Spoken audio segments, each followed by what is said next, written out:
Welcome back, Defenders. Jake here.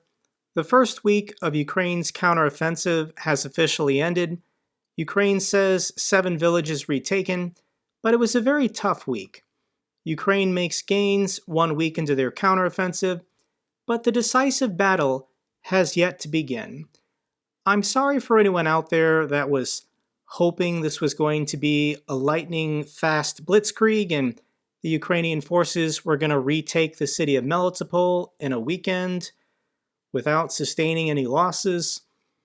But Russia's had a year to prepare their defense lines. They knew more or less this is where Ukraine's main forces were headed.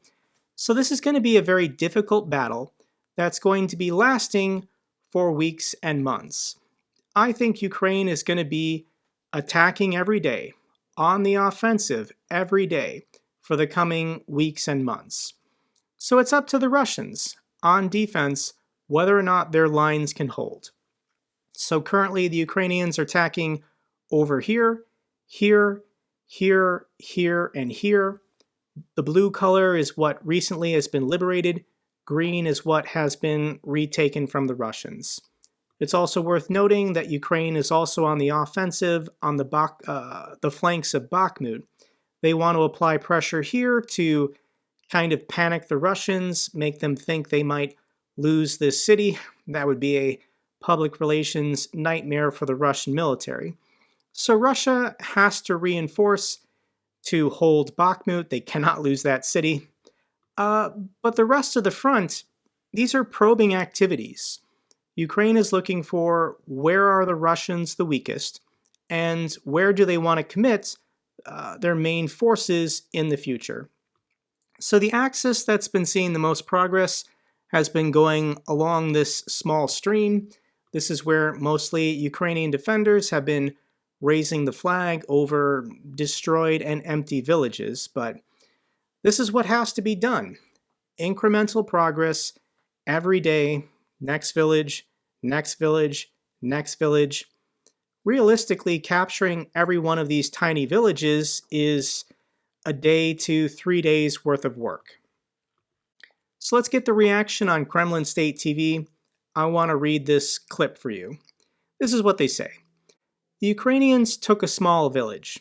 They call it Belgorod. In the DPR, it's called Oktyabr. Sorry, I don't know how to pronounce these names. They hung a blue and yellow flag on the ruins of the house. This is presented. The Financial Times put it on the front page. They have to show something to the Western public. See all that burned armored vehicles with your Western taxpayer money, billions of which are in the Zaporizhia fields. It's paying off. Look, we took some small village. In a week of counteroffensive, even more, allegedly, they took this village, and we understand that it's on the first line of defense, the gray zone. So every time Ukraine makes progress and captures a village and advances on the map, the Russians are going to say, no big deal. It's no big deal that the Ukrainians, a year and a half into this war, are advancing and making progress. The Russians said the same thing when they pulled out of the north, claiming it was a feint. They never actually wanted to capture the capital city of Kyiv. The Russians said it again when they retreated from the Kharkiv region. They didn't really want to control this territory anyways.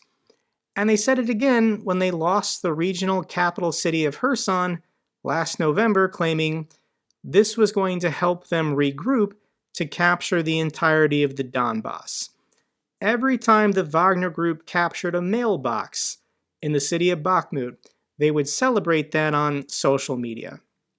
So of course, every day the Russians are going to mitigate and minimize the accomplishments of the Ukrainian military. But we all know how this is going to play out.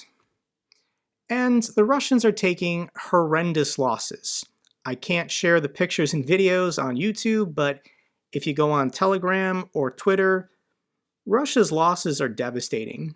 The pictures and videos I'm seeing of soldiers killed and POWs being captured, this is a story from a Russian Telegram channel saying that a Russian unit was struck by a Himars in Crimea. And this Russian colonel wanted to assemble his troops to give them a motivational pep talk. So for hours, hundreds of Russian soldiers were gathered in one location within Himars range, and probably a local called it in and struck this building. So this was 200 casualties in one day, in one location, being reported by the Russians. And I will share a couple of these clips with you. I'll link them in the pinned comment down below if you want to check it out. This is a building hit with something. I don't think it's a Himars, but it was struck with something. And in the video, you can see dozens of Russian soldiers that survived the strike scattering out of the building. They look like ants. Here's a pretty cool clip of 2 Russian self-propelled howitzers being annihilated by Gimler's rockets from the Himars. Just very impressive seeing the accuracy and the devastation that these Gimlers rain down on the Russians every day. So I'll link these down below. So Ukraine's offensive is creating a dilemma for the Russian reserves. They can either push their reserves forward to fight the Ukrainians on the front lines, thus creating troop concentrations to be struck with Gimlers, or they can leave them back and watch the Ukrainians slowly advancing on the front, which would then bring all of their reserves into Himars range anyways. So it's a staring contest currently happening. For the last year, the cities of Melitopol, Berdyansk, and Mariupol have been outside of Gimler's range with the Himars. So the Russians have felt safe having their ammunition depots, their command posts, their troop concentrations. They're all within Storm Shadow range now, but Ukraine has a very limited number of these Storm Shadow cruise missiles. So Ukraine really only has to advance 10-15 kilometers for these 3 cities, Melitopol, Berdyansk, and Mariupol, to all of a sudden be within Gimler's range. It's going to be a bad week for the Russians if they can advance. So Russia probably has to, get off the pot and move their forces to the front. Once they do that, Ukraine is going to then commit the majority of their reserves, who are also hanging back outside of artillery range. So it's a staring game, it's a waiting game. This is going to go on for weeks and months, but I do think ultimately Ukraine will have a significant breakthrough. And concerning Ukrainian losses, we're going to get more pictures, we're going to be getting more videos. Russian propagandists are claiming that 40,000 Ukrainian soldiers have been killed in this failed counteroffensive the first week. It's absolute nonsense. Russia has been making up imaginary numbers for the last year and a half. But a Ukrainian senior NCO ignored the media ban. There's a media ban on Ukrainian soldiers on the front. And he wanted to defend the failed attack from the Leopard and Bradleys from his unit. A top sergeant in one of Ukraine's best armed and trained brigades went online to attack negative reports about his unit, claiming it has suffered few casualties and is still fighting the Russians. So the entire clip is 3.5 minutes. I'll link it down below, but let me read a little bit from the second half of his video. The guys of the 47th Brigade, I've never seen more courageous and decent people in my life. And don't you dare write a single crooked word about these people. They are fighting, among other things, for your right to exist. So be respectful. If you don't have anything business related to say, it's better to keep quiet or write words of support. All these people need your support. Don't behave like jackals. Don't beat people when they're down. It's hard for people. It's hard for people, but they're fighting. They're effing gnawing away, meter by meter. Help or keep quiet. Thank you. He then wants to add, oh, and I've heard that people are being sent in as cannon fodder. So here it is. Nobody effing sends our people in as cannon fodder. Ever. I, as a representative of the brigade commands, every day go on assaults with my men. Every effing day. Not in command vehicles, but in vehicles with infantry, and I storm with them on foot. I'm right beside them. The command of the 47th Brigade, the command of the effing 47th Brigade is right there with their men. So he's responding to the criticism from pro-Ukrainian, war commentators about the loss of these Leopards and Bradleys. Were mistakes made? Probably. But for people calling for NATO military leaders to intervene in Ukraine and start court-martials this week, that's not helping. And I want to say this as someone who has served in the military myself. You have to respect the chain of command. These guys are at war. They're currently fighting a battle. Everyone has to do what they're told, otherwise everything breaks down. And Ukraine's chain of command has to fix this problem themselves. Otherwise, they have no shot of winning this war. If Ukraine's chain of command cannot auto-correct and fix their own problems without external help from NATO, then realistically they have no chance of winning this war. So I have faith in Ukraine's military leadership. If mistakes were made, they will hold their own people accountable. They will correct for future offensives. But once again, the peanut gallery on YouTube calling for people to be court-martialed this week because Leopards and Bradleys were lost. This isn't helping the soldiers on the front line who all have access to social media. They're all checking these military war commentators, and how do you imagine they feel hearing criticism from people who are supposed to be supporting them? So let's now talk about the Russians. They continue their air campaign of terror. Last night, Ukraine shot down 3 out of 4 caliber cruise missiles and 9 out of 10 Shahed drones, but 1 caliber cruise missile did hit its target. So here's the devastation brought on by this strike. This was a, business center, a residential shopping mall and commercial district. And this is what the Russians chose to target. The caliber cruise missiles are very accurate, so Russia deliberately targeted this civilian shopping center. 3 people were killed, 13 more were wounded. For a report on the ground, here is Alexei Goncharenko. He's a member of the Ukrainian parliament from the city of Odessa. Hello, I'm in Odessa, just 200 meters from my home. And this is the results of Russian night attack.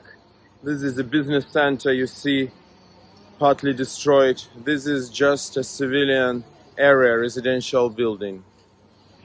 And this is the university, Odessa Polytechnic University. Just watch what an awful attack was here today. Just watch it. This is a Russia, terroristic state. And Putin, the terrorist #1 in the world. Odessa, 21st century, middle of Europe. Just watch it. That's how we live. That's how our children should learn. It's absolutely awful. And we need to stop this evil as soon as possible. Alexei added this tweet as well. Looking at the photo after the night strike in Odessa, I understand that the explosion took place literally 200 meters from my apartment, and it happened in the middle of the night. My youngest son woke up from the explosion. He already understands that the Russians want to kill him, but he does not understand why. How to explain to a child that Russia wants to kill his family and all Ukrainians just because they are Ukrainians. And of course, the Russians blew up a McDonald's. This must have been a secret NATO base, but why does Russia still do this? Why do they deliberately target civilians? And I think Russia does this because they have no military victories on a daily or weekly basis to share with their people. So they're engaging in terrorism because they think this makes their supporters happy. When people who support Russia sees that a McDonald's was blown up, they smile, they get happy. They think that Ukraine is being leveled across the board and Russia obviously is winning this war. Just look at this destroyed McDonald's. The Russian military is so powerful. But I think it just steals the resolve of Ukrainian citizens when pictures and videos like these come out. It's only going to make the Ukrainian defenders on the front lines fight harder. So here is a clip from another missile attack 2 days ago in the city of Kryvyi. This is a Ukrainian woman filming herself during the night attack.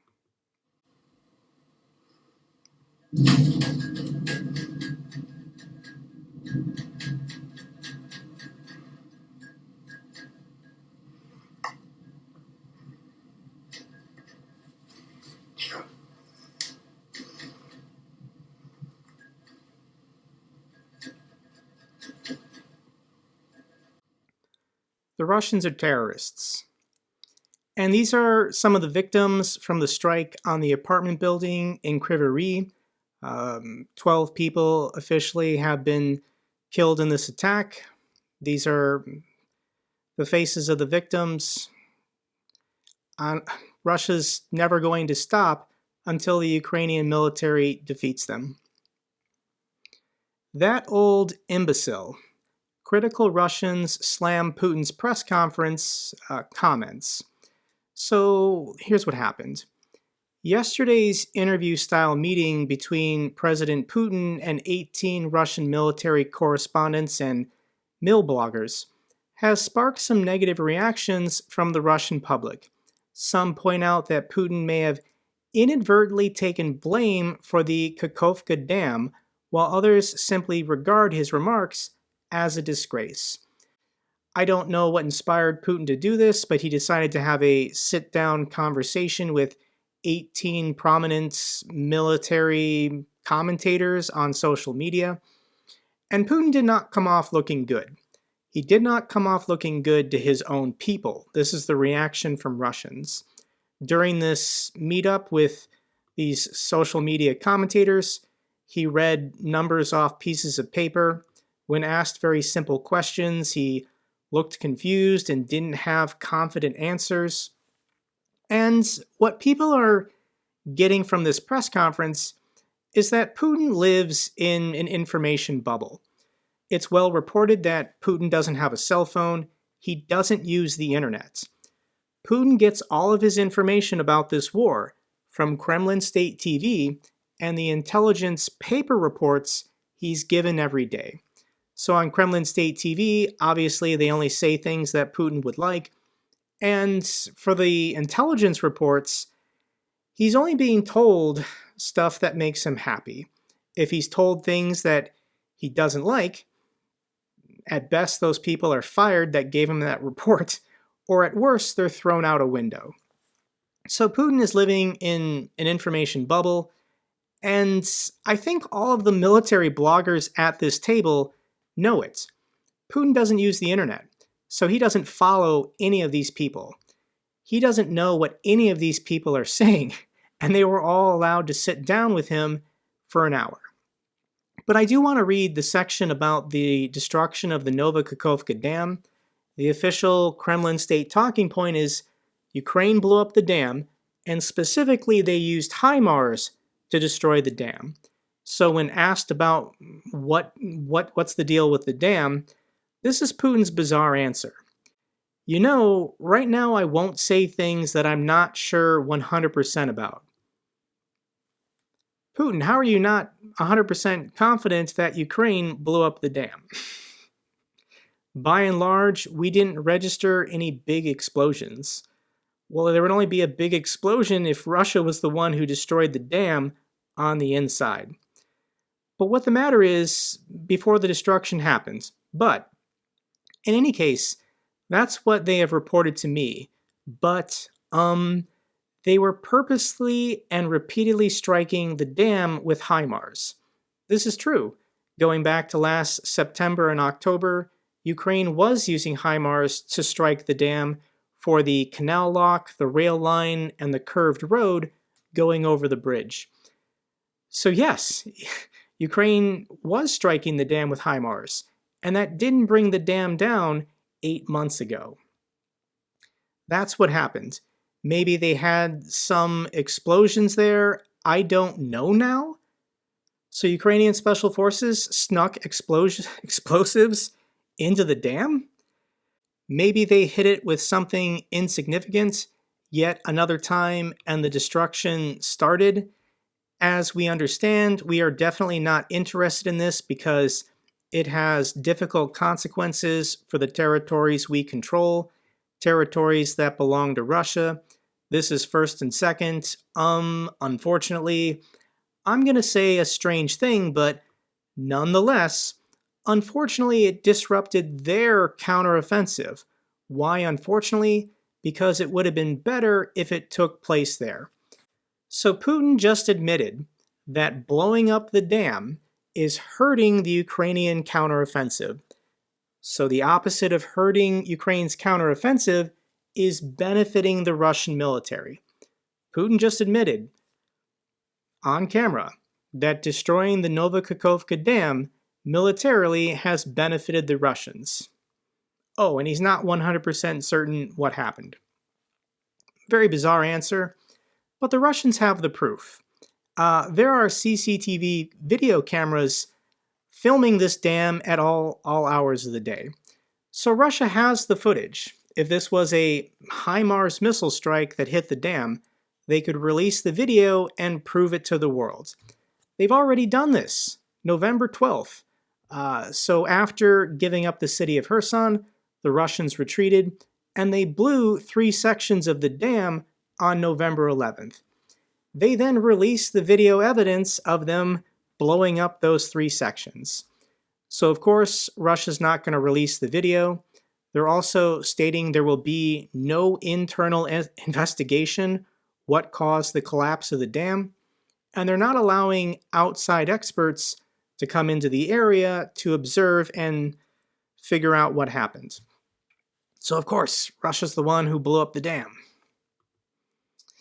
And we got this interesting piece of intelligence. One of these military bloggers that was at the meeting with Putin immediately was allowed to come on Kremlin state TV, and he accidentally said something he's not supposed to say. Александр, я все наступление провел в карантине перед встречей с Владимиром Владимировичем. В принципе, что нужно сказать, вы скажите, я все скажу. Никакие тайны сейчас не выдаешь, нет? Нет, никакие тайны не выдаю. So this military blogger is asked how's the counteroffensive going, and he says he doesn't know because he just spent the last 7 to 10 days in quarantine before being allowed to meet with President Putin. He just admitted that he had to sit through quarantine before meeting with Putin, and then Olga, smiling at him, says, "Aren't you giving away some secrets right now? Something you're not supposed to be saying?" He then looks very sheepish and looks down and says, "No, I'm not giving away any secrets." So in order to have a meeting with Putin, you have to go through 7 to 10 days of quarantine. They've never left COVID protocols. Here in the United States, COVID more or less ended over a year ago, and Putin is still making people go through quarantine before meeting with him. So that begs the question, who the heck is this guy? This is the Kremlin's website from January, meeting with university students to mark Russian Students' Day. So in order to meet with Putin, you've got to sit at a hotel probably next to the Kremlin for 7 to 10 days. Who the heck is this guy meeting with college students in a busy building? The guy wearing 6-inch platform shoes. So it's obvious Putin has a body double, uses a body double. The body double will meet with whoever, whenever, but the real Putin only meets with people after going through a 7 to 10 day quarantine period. Russia cuts off radiation sensor access at the Zaporizhia nuclear power plants. These headlines, guys, this is giving me serious heartburn.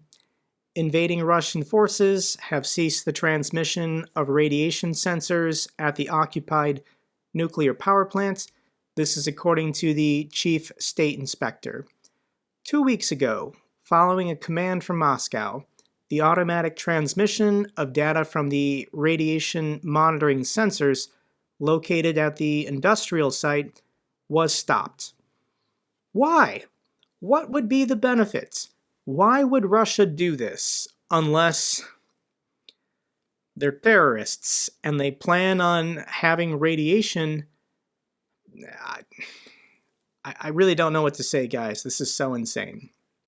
Putin signs law allowing foreign passport confiscation of military personnel. They're not confiscating the passports of people they want to conscript. They're confiscating the passports of people already in the military. Why would they do that? Police officers in Donetsk region have reportedly been rounded up and taken to Mariupol in preparation for deployment to the front line. Their wives are protesting that they have been taken under false pretenses and that none of them have agreed to military service. So what's going on in the Donbas region? And the residents of Donetsk and Luhansk? These are Ukrainian citizens who have been living under Russian occupation and propaganda for 9 years now. And what Russia has done in the last year and a half, forced conscription, how Russia wipes out the entire male population of the Donbas region. So every available man of military age in Donetsk and Luhansk has already been force mobilized, has already been sent to the front to be used as cannon fodder, and they're already dead. The only men from Donetsk and Luhansk who haven't been forced into the military already, they're already in essential services such as police officers. Russia doesn't care anymore. They're now rounding up police officers. Once again, these are formerly Ukrainian or still Ukrainian citizens. And they're now being sent to the front lines to be used as cannon fodder. Russia wants Ukrainians fighting Ukrainians on the front lines. They view that as a win. How's the civil war going between Prigozhin and Shoigu? Shoigu has ordered Prigozhin and the Wagner soldiers to all sign contracts with the Russian MOD by, I think, July 1st or July 5th. Prigozhin's not having it. He's still refusing to do so. And every day, Prigozhin puts out more propaganda to win over the hearts and minds of ordinary Russians. So his video from yesterday is incredible. He visited the grave of a Wagner mercenary and invited the family of this mercenary to the gravesite because he had a special announcement for them.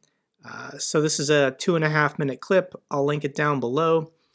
But at the end of the clip, Prigozhin walks to the parking lot and hands them the keys to his personal vehicle, thanking the parents of this dead Wagner mercenary, and says, "Here, take my car. I'm a man of the people. I will sacrifice anything for the people of Russia." I mean, does he have 50,000 more of these vehicles for all of the Wagner mercenaries he had killed in Bakhmut? Prigozhin's up to something. We're going to get to a conclusion to this pretty soon. So let's now talk about the good news for Ukraine. Lithuania, together with Great Britain, Norway, the Netherlands, Denmark, Sweden, and Iceland, will purchase air defense equipment for Ukraine worth 100 million euros. Denmark may start training Ukrainian pilots on F-16s as early as August.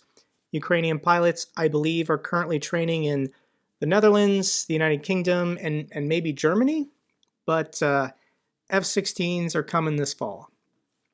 The Netherlands plans to purchase 4 Vera-EG passive radar systems to donate to Ukraine, worth 150 million euros. Fantastic.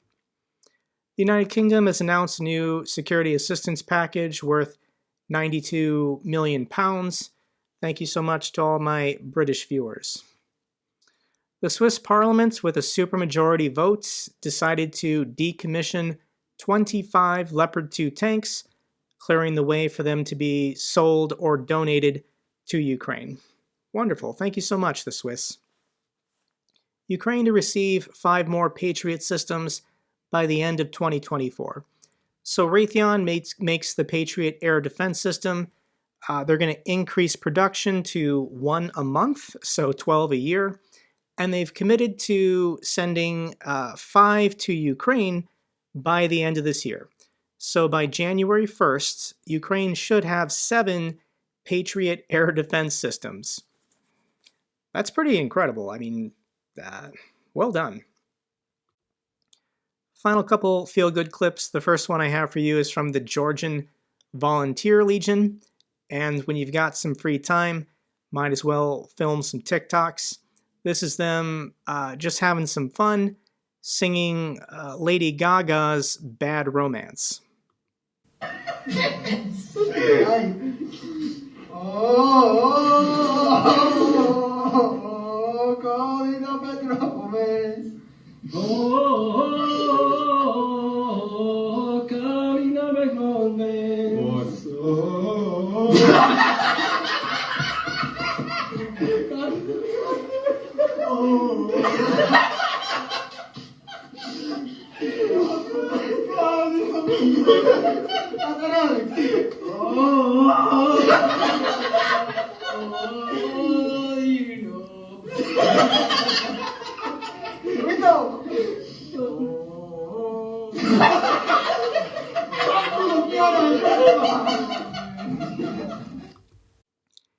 Gotta keep laughing, gotta keep having fun somehow.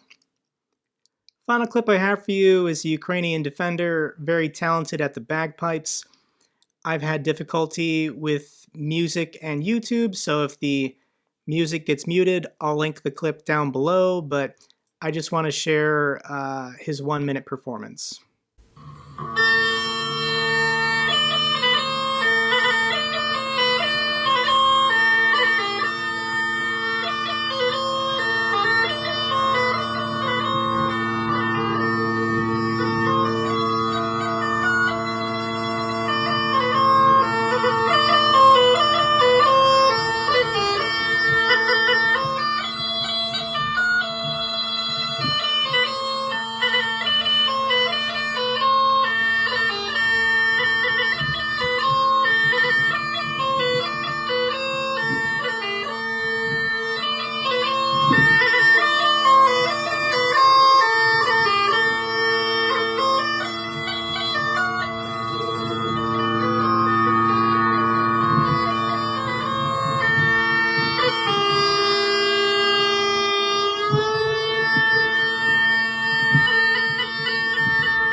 Well done. That's all for this update video. Glory to Ukraine, glory to the heroes. If you found this video informative, give me a thumbs up. Best way to support the channel. Comments and questions, let me know down below. I love hearing from you guys. Till the next video, keep defending the truth, keep defending democracy.